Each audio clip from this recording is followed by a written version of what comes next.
Ladies and gentlemen, welcome back to the Red Shirt Podcast, a space where we sit down with leaders, community members, and people across our nations who are stepping forward to serve their people and help shape a future for all tribal communities across the Western Hemisphere.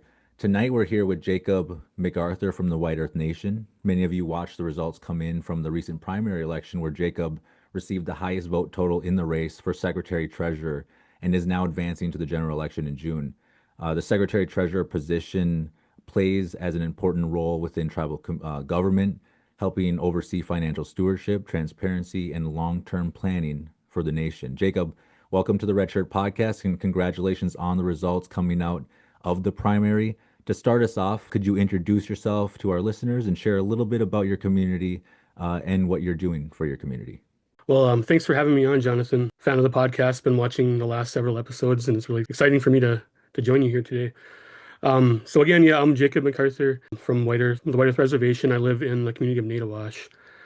Lived pretty much my entire life here. Lived and worked here, went to school here, and now, as Jonathan said, I just made it through the primary election for Secretary Treasurer. Still kind of riding that high from that Tuesday night results. Yeah, my journey to this point began a couple years ago. I served as a economic development director for White Earth Nation. Got some really cool projects off the ground in that position. I was there for almost exactly 1 year. Tackled some renewable energy projects, food sovereignty projects, and there was still a lot I wish to accomplish in that position. But I took a position at the University of Minnesota and stepped away from the tribe for a while. Stuck around serving on some boards. About a year and a half ago, I was on our cannabis board and observed some bad business practices occurring there, and that really got me thinking that I kind of need to take this next step and prepare myself for elected leadership, so that I can put myself in a position where I can affect positive change, prevent these bad business decisions from happening, and that's kind of led me to this spot I'm in today. That's an amazing spot to be because all that, that prior experience really probably did help you see exactly what the community needed so that when you do get into this position of where you can, start to change those policies and change those practices, you know exactly what policies and practices you need to change. You can't do that without, and I think that's what all of our tribal communities need right now is somebody who knows what they're doing, been there, done that, and can get in and actually get some things done. So you did just come out of that six candidate primary with over 40% of the vote. Watching those numbers come in across the community must have been a powerful moment for you. And I'm sure just from the experience that you had, you probably did have that feeling that was going to happen. Maybe not, but what was going through your mind as those results came in? Yeah, I've been campaigning for the last couple months. Been doing a lot of door-to-door knocking, and I'd say the feedback has been like overwhelmingly positive. So, especially over the past month, I've been feeling more and more better about my chances. People have been talking about change, how they're excited to see me run, my level of education and experience. So I had a really good feeling going into election night, and yeah, like seeing those results come across on our big screen in our event center was it was a surreal experience. I mean, we have a lot of like large tribal communities, and to see them all come out in my favor, like in big numbers, that was a really special moment seeing that occur. So yeah, I came out with a 10-point lead over the incumbent, advanced to the general in June, and like I said, man, I feel really good today, and I feel really good about the next couple months going forward. Just gonna keep working hard, going door to door, chasing those absentee ballots, and just keeping the momentum going, keeping the pressure on. The community that right now what they need is that consistency with our leaders, making sure that they see the leaders in the community. Sometimes when people get into leadership positions, it's like they think that they can just disappear into the bureaucracy, and I think returning back to our traditions, our values, those old governances. We do have to shift to back to those people who are in the community are going to be the leaders, not the people who necessarily were set up, and directly, like the colonial way, where it's, Senate, Congress, president, that type of thing. But running for secretary treasurer is a huge responsibility for a nation in general. What made you decide that now was the time to step forward and run for that position? I know you said the dispensary, you saw some of that spending going on. What kind of leadership do you believe the nation needs right now? Do you think it's its base kind of in that financial sector, and will work its way out, and as well as cultural.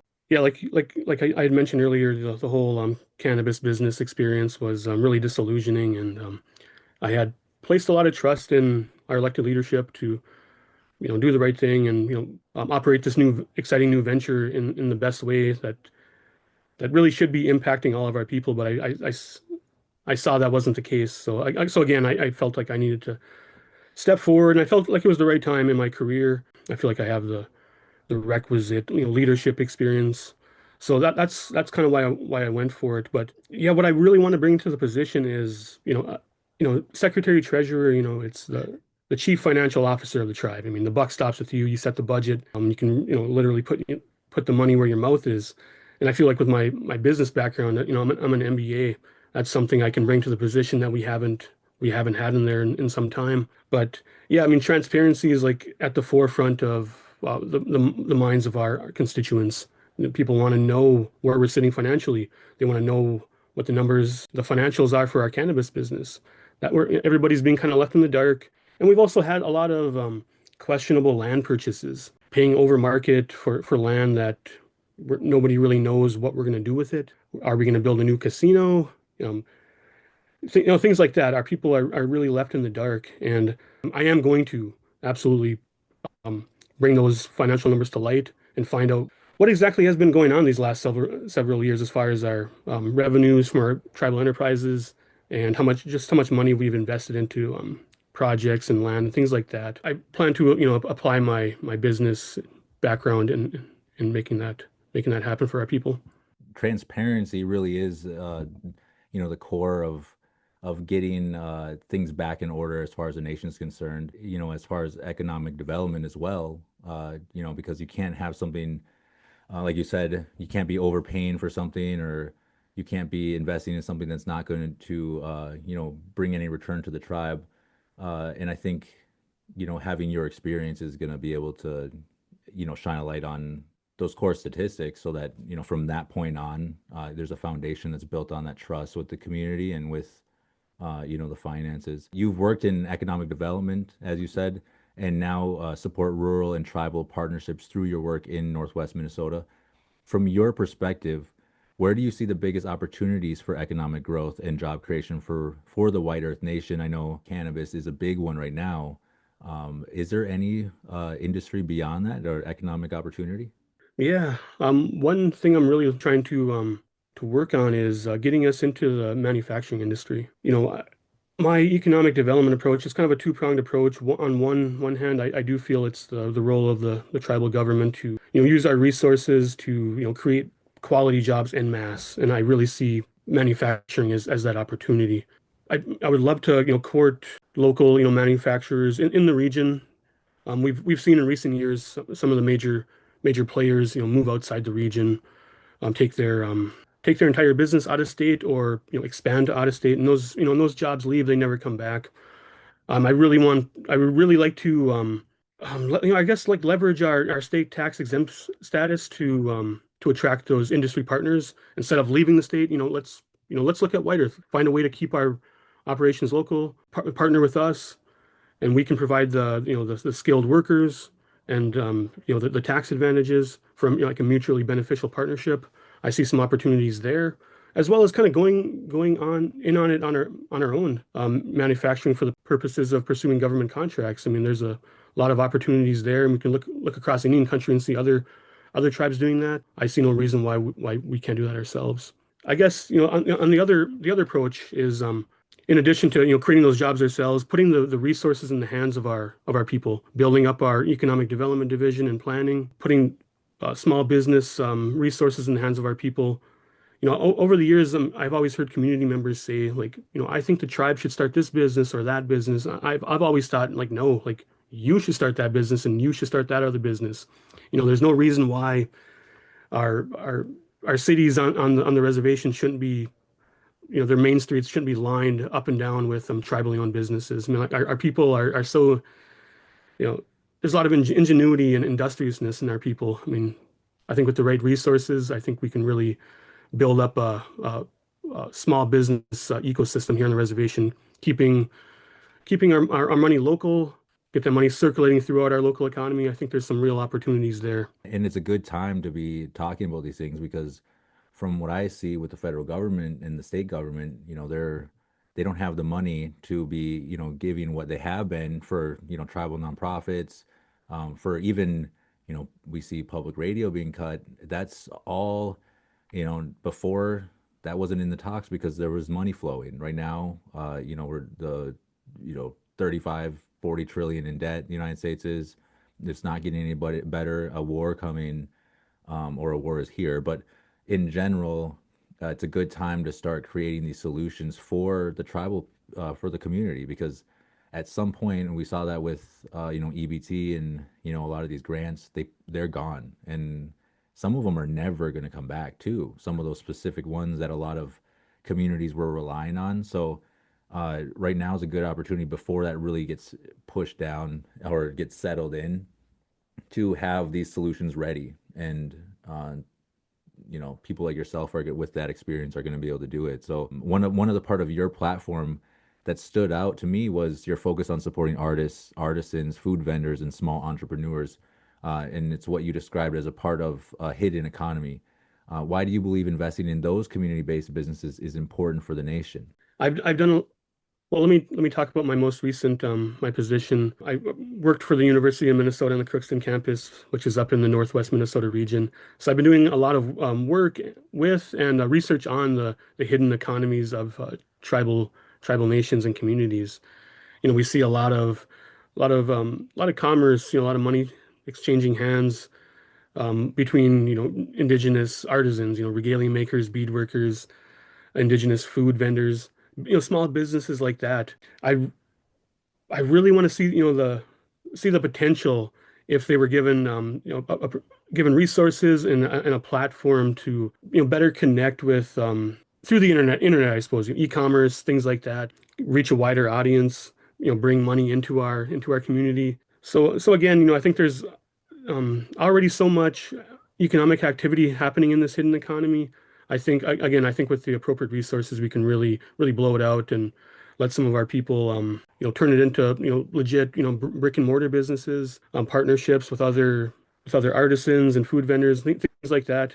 I would really love to see our hidden economy come to the forefront and not be so hidden, I suppose. So again, I think these people have been overlooked, and I'd really love to to push some resources their way. Yeah, that hidden economy, it actually shows through in some of, America's worst moments. And during the Depression, the native communities weren't hit as hard because we had those hidden economies, and at the time we knew how to take care of ourselves outside of, the grocery stores, to be honest. So and we still do. And so that's something that I wouldn't say should capitalize off of, but for the sake of our nations, we could, and we should be giving every tribal nation should be really focused on giving the community that power, that investment. A lot of tribes, I'm from Cheyenne River, in South Dakota, so we're in the middle of nowhere, and a lot of times we give our jobs out to, a construction company off of the reservation, and it's like when there's a construction company on the reservation, that we need to go to them first, and actually, that's how and that starts with the community members, so that's an amazing uh, place to start. But also, the other aspect of all of this, and really the core, is the youth. And you also emphasize youth development and education, including support for White Earth Tribal and Community College and youth programming. What opportunities do you believe young people in White Earth Nation need most right now? Yeah, I would like to start with developing confidence and leading into real leadership opportunities. I mean, towards that, I would really like to see youth councils in every one of our tribal villages. Give our youth a chance to have a budget, decision-making capabilities, and show them at a very young age that they can start affecting positive change in their communities. Get them feeling good about themselves, getting them feeling good about where they live. I think I think that would be a good start. But in addition to that, I think there needs to be a lot more support for our tribal school. We see so many dropouts, how many students don't make it to graduation, and they end up starting their their life kind of late, going to college at an older age. I went through that myself. I mean, I know how it is to start late. I would really love to create some programs that gets our teenagers ready for college or training, things like that. Youth having that confidence is really the core to the education, the workforce development, all coming together, and that also ties in with the culture. I think a lot of the youth are stuck between cultures essentially, where society, American society tells them to be this way, and our traditions, our values tell us to be this way. Right now, I think people like yourself are in the position where you know both sides, and you're able to you're pulling them together so that they can so that there's a space that we can create for these youth to be in, so that's what's most important, is to give them that confidence to keep this going, because you're going to eventually retire, and you're going to need people with that with the knowledge that you had to go on and keep these policies going for the community. One of the bigger issues in all of Indian country is homelessness, is a housing crisis. What changes or investments do you think that are needed to improve housing opportunities for families, for the young workers, for the elders of the White Earth Nation? Yeah, starting with the young workers. This has been an ongoing problem since I was a teen when I finished up high school. There really is no place for our young people to go to get to kind of enter adulthood in getting their first place. There's some really rough rental units in one of our communities, but there really isn't anything on the reservation for that's appealing for our young people. There, is limited workforce housing opportunities, and it's really led to a hidden homeless problem. We're fortunate that we take care of each other. We don't have people here, living, sleeping out on the streets. You don't see that. What we do have is, multiple generations crammed into, small, project houses, people sleeping on couches in basements, sharing beds, things like that. One project that I actually worked on when I was in economic development a few years back was building workforce housing that's specifically for, childless adults, in particular young adults fresh out of high school who want to, kind of start their life, enter the workforce, go to our tribal college. I mean, I think that would work wonders for our young people, give them a place to get their life started, have a safe, secure place where they can just access public transportation to our tribal college, to our casino or our local employers. I think that's very, very much needed for our young people because as of right now, there really isn't much keeping them here. On the other end of it, we've had a few elder specific tiny home projects go up in the last couple years. They're nice little houses, but they've had some problems, and I think we've made some mistakes in hiring outside property management companies to manage them. Our elders are of course on fixed incomes, and their rent very much isn't. I think during my door-to-door campaigning in these elder communities, we're hearing rent has gone up by like $170 over the previous year, while their benefits have stayed the same. I mean, that's just not sustainable for them, and it's just not it's unfair to treat our elders like that.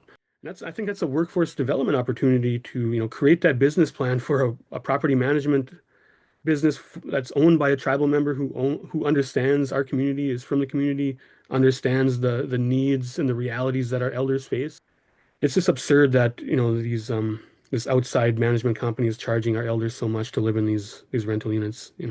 Our elders are hurting as it is, and they can't keep up with the ever increasing rent. So there's so much more we can do on both ends of the spectrums for our young people and the elders. That the most important part of getting somebody in the tribe who understands the community, and what the budgets are in the community is, which is easy to do when you live in a community. You just know, people talk, and on especially reservations, everyone kind of really knows what's going on.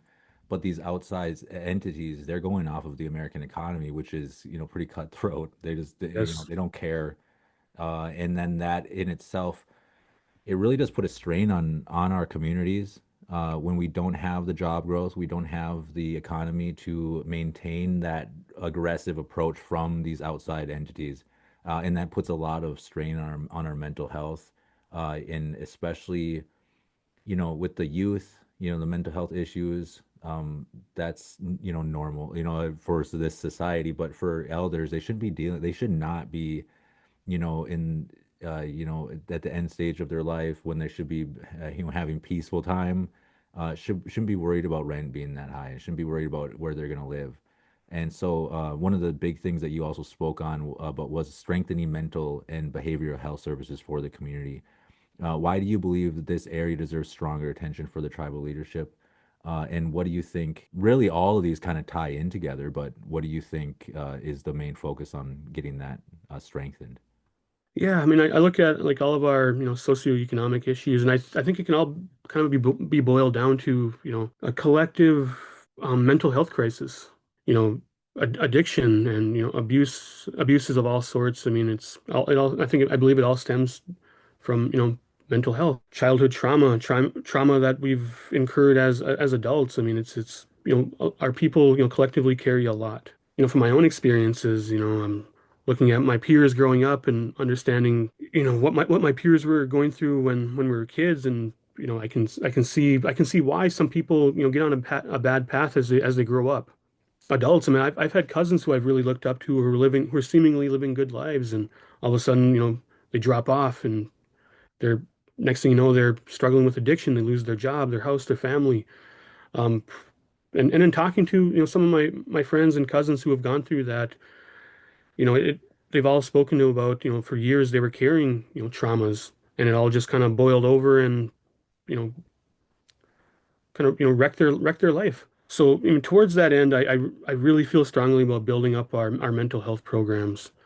Removing the stigma that is surrounding, seeking help, going to counseling and therapy and things like that.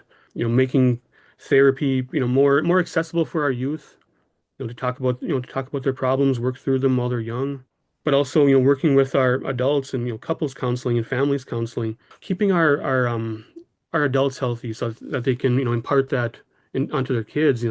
Healthy adults raise healthy children. I talk a lot about building up, strong, thriving communities, but what's the foundation of any strong community? Strong families.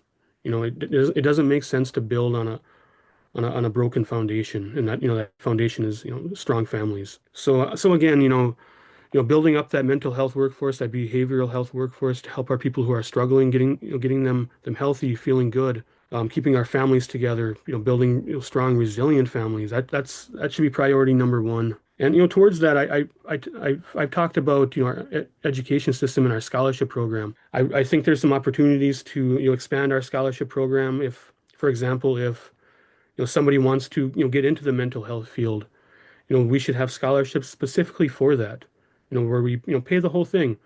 I think that's a real good way to fast track our people into these career paths that could really benefit our tribal nation. So, I mean, that's just one of many strategies I feel that we need to take on to tackle this mental health crisis. That's a start, and I think your mental health really is the core. That's the foundation. If we can really get a hold on that mental health, I think the finances, the workforce, the everything else, even culturally speaking, that kind of comes one and the same with mental health development. Bringing in our cultures. For so long, that was taken out of us through, whether it was Christianity or the state. Now we have an opportunity where, the state is starting to pull itself out of our governance, when it comes down to it. And whether it's because they can't afford to be a part of our governance anymore, they can't afford to be there, to be present. Either way, it's good for our communities to start creating these new ways for not only our communities, but what we're seeing is that we have the highest suicide, highest addiction, highest diabetes, and all these are connected to that mental health. But what comes from that is that recovery, and for those of us who went through addiction, and were able to recover, and now able to teach, we're some of these people who have stepped into those positions, that some of the strongest people in the industries, even without, those psychological degrees that some of those, people in America have, because they went through the experience. They know exactly what got them out of that experience. And for indigenous people, it is returning to the culture, it's returning to the land. And I think once we can implement our old ways into some of this structure, which was not allowed for a long time, I think that's what we're seeing now. So you're in a perfect, position right now to kind of implement that stuff. And as far as cultural revitalization and rebuilding the communities where families feel supported and culture is lived every single day, not just, where it can. What role do you believe culture plays in strengthening governance and community well-being? Well, I one of my role models and heroes growing up is was my uncle Dennis Hisgins Sr. Um, he was a man of sobriety. He built up a lot of White Earth's addictions you know s- in treatment programs, and he was also a an incredible family man and pillar of the community. You know, I really look to him as like, kind of like my guiding a beacon on how to on how I would plan to approach some of these problems. You know, it wasn't his approach wasn't just let's get people into treatment, but it was culturally grounded programs and treatment. And I saw some of that myself. And I'm fortunate where I never fell into that cycle of addiction. So I'm very thankful for that. But when I was younger, I did go through a 4 or 5 year phase where every Friday after work, I was hitting the bar, with my coworkers and staying out late. And one thing I really experienced that really helped me get out of that habit, that cycle was going to my tribal college as a student, and that's one place that really connected me to my culture, got me not just connected to it, but feeling really good about it, and feeling really good about myself. And eventually I found that I didn't need to go to the bar anymore. I just that's just not something I wanted to do anymore. It just made me feel so unhealthy. Just I replaced that with culture. Again, I think having that approach in our mental health systems, a stronger cultural approach in our school, our public school, our tribal college. I think that's a essential component of any support program that we offer for our struggling youth and adults. And you're a father as well, so that's a perspective that kind of changes the way you look at even your own governance, your own feelings on finances, because you're thinking about what's going to be left for your children. That's something that I think about for my children is what can we create for them, because what we got really was a blank slate, and what we're doing is creating that that foundation that they can essentially work off. So with you raising children in your community, when you think about their future and the future of the nation, how does that influence the way you approach leadership and service? Did anything change when you once you had children, or is Yeah, it's definitely changed since I became a father. But as you mentioned, a blank slate or a blank foundation. That's interesting how that you phrase that, because that's kind of how I look at it. I think about like seventh generation thinking. I I tend not to think 7 generations ahead, and that's a long time. But I learned to look at it in a different way. Like, everybody's in the middle of a seventh generation cycle, 3 generations before us, 3 generations to go. And I look at, the generations that came before me, and my grandma, the way she, took care of me, took care of all my cousins, that care for the youth. And I look at my mom. My mom was a cycle breaker. She broke the cycle of addiction. I never had to, worry about, what my home life was going to be. I always had a safe and secure home. And we never had much, but we never went without. That's one thing I recognized as I became a parent, is like that's what my mom gave me, a strong, stable foundation to build my life on. And what am I going to build on that? And I feel like that was education, success in education. That's what's really accelerated my life to where I'm at now. And how now I look at the next generation, my son, my daughter, what's what opportunities can I create for them to build on top of what I built? You know, they've already had education, they see me do that. What's going to be the next thing? And I really feel like that's going to be economically development focused. I really, like I said, I really want to get us going. You know, tribal enterprises creating quality jobs, putting those resources in the hands of our industrious, tribal members. So that's kind of how I see it. Just creating opportunities for others. You know, in the education space, the workforce space, the business space. You know, becoming a father, I really had to, set aside my ego because it's not about me anymore. I feel like I went out and got mine. You know, I got my education, I built this great career for myself. Like I'm good. I'm fine. You know, what I really want now is for everyone else to do good. And putting myself in a position where I can make that happen, that's something that really excites me. Creating those opportunities for the youth and for our adults and our families. I mean, that's what I'm looking at. You know, building up that that mental health component, that cultural component. You know, creating those opportunities for us to be healthy, grow as a community, and grow economically. And I suppose just putting it all together, raising the quality of life for my tribal nation. That's really what I'm all about. You know, and that's why you're going to be perfect for the position that you're running for because that's the vision. Having that vision, just sets the stage for that position, really. And so, Jacob, I want to thank you for joining us tonight and sharing your vision with our listeners. To everyone listening, thank you for tuning into the Red Shirt Podcast. Stay engaged in your community, stay informed, and continue supporting the leadership that is standing up like Jacob and really asking and really demanding for a new path forward for our people. Stay tuned for more leadership and more amazing conversations. Thank you, Jacob. Make which, Jonathan.